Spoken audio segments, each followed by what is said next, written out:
안녕하세요. 한류의 신과 해외 반응을 소개하는 한류클래스TV입니다. 오늘은 약 22만 명의 인스타그램 구독자를 보유한 미국 인플루언서 2명이 토론하는 한국과 일본의 소프트파워를 비교하는 영상에 달린 미국 영어권 네티즌 반응까지 살펴보겠습니다. 이 인스타그램을 살펴보면 여러 잡다한 이슈에 대한 이야기를 쇼츠 영상 형식으로 서로 의견을 주고받는 컨셉 같습니다. 이번에도 짧은 영상으로 서로 한국과 일본의 소프트파워에 대해 이야기를 주고받고 있는데 꽤 흥미롭습니다. 이 두 인물의 이야기를 듣다 보면 사람이란 경험이 참 중요하다고 생각이 듭니다. 두 나라를 동등하게 보면서 이야기하는 것은 좋지만 지금의 문화 쏠림 현상을 전혀 모르고 대화를 하고 있어. 자칫 이야기를 듣는 한국과 일본의 관계와 지금 현재 일본에서의 한류 열풍을 전혀 인지하지 못하는 사람에겐 두 나라의 현재 문화적 소프트파워가 동등하고 서로에게 영향을 많이 받는 듯 착각하게 만듭니다. 물론 우리나라는 한국전쟁 직후부터 90년대 후반까지 일제의 잔재와 우리보다 빨리 근현대화를 이룬 일본 문화의 영향을 받은 것은 사실이지만 그것은 90년대 후반까지였다고 개인적으로 생각합니다. 일본은 현재 80년대 초반부터 90년대 중반까지의 버블이 꺼지고 거의 30년 동안 문화, 경제, 사회 인프라 발전이 멈춰버린 잃어버린 30년을 겪고 있는데 그 30년 전 버블기를 가지고 아직도 버티고 있는 것이 신기한 나라입니다. 어쨌든 이 두 사람의 대화 중 일본 스타일이 비싸다고 말하고 있는데 이 사람의 요즘 일본 스타일을 알기나 할까요? 아니면 일본 오타쿠들이 입는 애니메이션 캐릭터를 따라하는 코스프레 패션을 이야기하는지 알지도 못하며 아는 척하는 모습이 재미있습니다. 일본은 잃어버린 30년 동안 거의 월급이 동결된 상태로 세금만 올라가서 실질적으로 30년 전보다 국민들의 삶이 더 궁핍해진 상태이고 그 방증이 우리나라에 들어와 있는 다이소나 유니클로와 같은 저가 상품을 파는 매장이 엄청난 호황을 누렸고 우리나라에서는 없지만 돈키 같은 저가 상품을 파는 매장들이 가장 잘 되는 나라입니다. 과거에는 그들이 절약 정신이 뛰어나서 그런 저가 제품을 이용한다고 하지만 실상은 정말 돈이 없어서 그런 저가 상품을 파는 매장에 서민들이 몰리게 되는 것입니다. 요즘 한국 경제를 보면 우리도 한숨이 나오지만 그들은 이미 요즘 한국 경제를 30년 전부터 경험해 왔다는 것입니다. 일단 이 두 미국인 인플루언서들의 대화를 잠깐 살펴보겠습니다. A. 요즘 한국이 동아시아 소프트파워에서 완전 영향력이 엄청나지 않아? 음악, 영화, 화장품 등등 여러 분야에서 말이야. 그리고 일본도 패션과 스타일에 있어서 꽤 정점에 있지 않아? B. 물론 멋있긴 하지. 한국과 일본은 서로 공존하고 있어. 한국 패션은 좀 더 캐주얼한 편이라 누구든 따라서 입을 수 있어. 동남아시아에서 돈 좀 있는 사람이라면 누구나 한국인들처럼 입고 다니지. 다만 일본 스타일은 좀 비싸. 쉽게 따라하기도 힘들어. 일본은 좀 자기만의 미적인 기준이 있다는 느낌이고 한국은 좀 더 대중적이고 젊은이들이 즐길 수 있는 팝적인 문화라고 볼 수 있는 것 같아. 요즘은 한국이 일본의 것을 가져오고 일본이 한국의 것을 가져오는 등 매우 상호적인 느낌이야. 마치 낮과 밤처럼 서로 문화 교류가 상당한 것 같아. 다음은 이 인스타그램 영상에 달린 미국 네티즌 반응입니다. 일반적으로 볼 때 꽤 정확한 분석이라고 생각해. 일본 패션이 좀 비싸다. 대체 어딜 갔었길래 그래요? 요즘 일본이 얼마나 싼데? 일본 패션 브랜드가 비싸다고 하네. 식료품 가격이 아니라. 중국이 여기서 벗어나 있어서 참 다행이라고 생각해. 중국은 한국과 일본에게 있어 공통의 적입니다. 중국이 제일 거지 같아. 난 이렇게 말하고 싶어. 한국은 좀 더 진보적이고 일본은 좀 더 보수적이라고. 패션에 있어서 한국이 더 보수적일 거야. 한국은 남들이 날 어떻게 생각하는지 많이 신경 쓰이기 때문에 기본적인 패션을 추구하고 다른 패션 유튜버 등을 따라 입는 경우가 많아. 그냥 내 개인적인 생각인 듯. 그렇다기엔 일본에는 서구화된 건물이 많고 한국에는 동아시아적 건물이 많은데 그럼 한국 패션 브랜드를 선택하는 게 맞겠지? 한국과 일본 사이좋게 지내. 아니, 그들은 완전 싫어해. 한국인들은 타투도 해. 이것만 봐도 게임 끝임. 글쎄, 일본은 옷이 너무 비싸. 유명 브랜드가 아닌데도 그렇더라. 일본 브랜드와 작은 가게에서 파는 것도 마치 고급 패션 같아서 난 그 옷들 중 어느 것도 그 정도의 값을 내고 살만하다고 생각 안 했기 때문에 충격이었어. 왜 일본인들이 빈티지 매장이나 유니클로에서 많이 쇼핑하는지 알겠더라.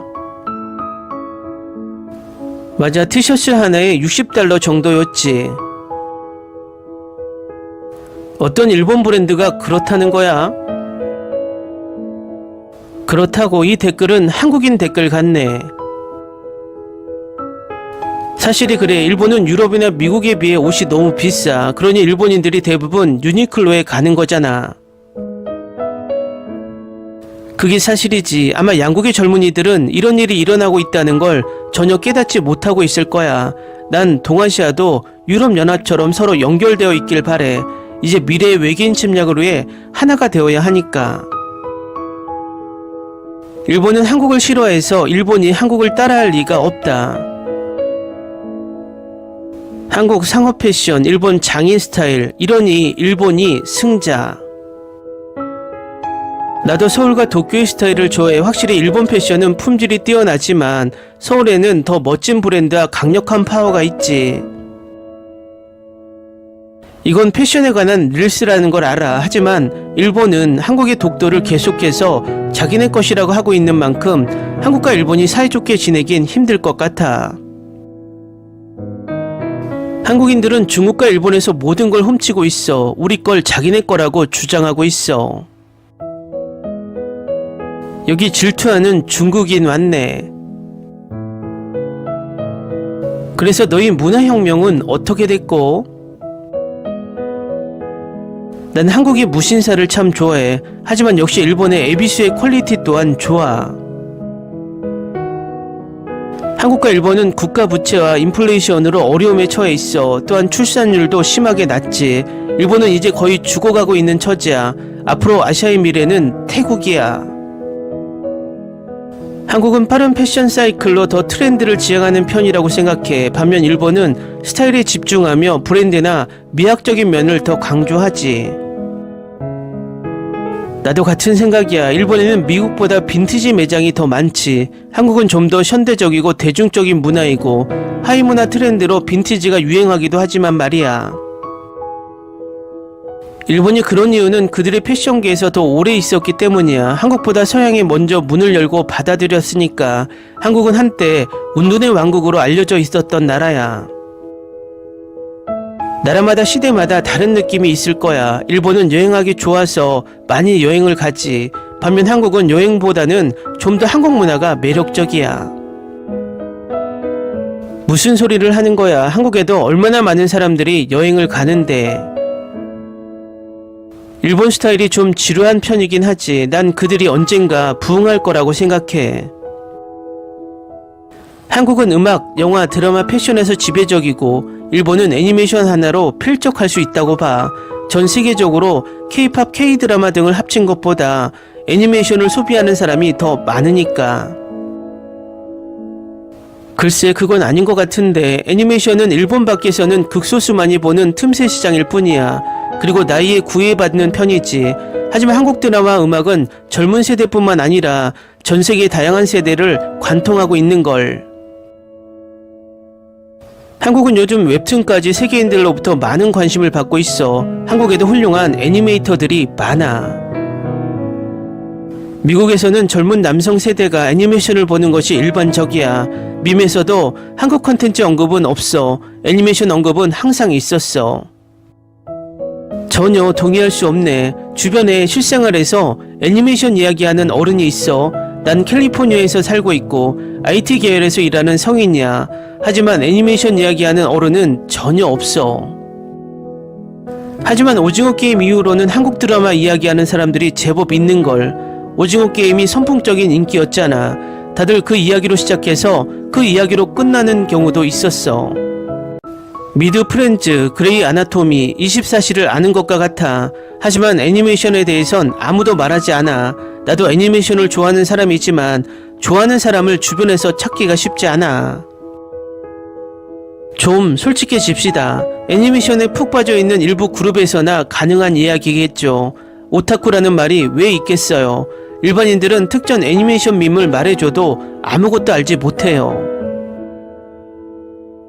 애니가 대중적이라니 전혀 동의할 수 없는데. 얼마나 많은 사람들이 애니메이션을 좋아하는지 모르겠지만 적어도 방탄소년단은 팬만 13억에 달해요. 전세계 카톨릭 신자 수만큼이라고요. 한국 역동적이고 외향적인 문화, 일본 조용하고 내향적인 문화. 일본을 바꾸려 들지 마세요. 그들이 다르기 때문에 흥미가 가는 거란 말이야. 한국, 일본 모두 얼마나 서구화된 나라인데 특히 일본은 더 심해. 댓글 반응 잘 보셨나요? 일본을 옹호하는 댓글들을 보면 대부분 일본 내두익들이 주장하는 내용을 그대로 전달하고 있습니다.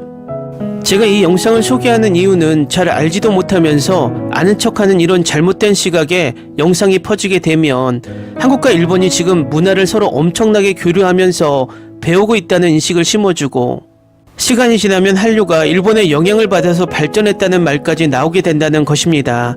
이것은 중국이 하는 김치 한복이 자기 것이라는 문화 공존과 비슷한 현상이 일어날 수 있다는 것입니다. 어쨌든 심각하지는 않지만 이런 인식을 가지고 있는 미국인들도 있다는 것을 알아야 할 것입니다. 국뽕이 아니라 현재 시점으로부터 우리가 일본으로부터 배우는 문화가 있기는 할까요? 한류 클래스 TV는 한류 외신과 해외 반응을 꾸준히 쫓아가 보겠습니다. 재밌게 잘 보셨나요? 여러분의 구독, 좋아요, 댓글, 알림 설정은 컨텐츠 제작에 큰 힘이 됩니다. 그리고 항상 하시는 일마다 대박 나시고 행복하시길 바랍니다.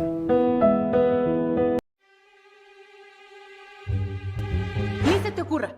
Olvida el ganso y los tomates. No hables de las ballenas. No es un acuario. No actúes como tonta. Que eras una genio. ¿Sí? No vayas a presumir, a la gente no le gusta eso. Y no digas cosas sin sentido. Y bueno, ¿terminamos? Hasta pronto. Abogada, tengo mucha curiosidad por conocerla.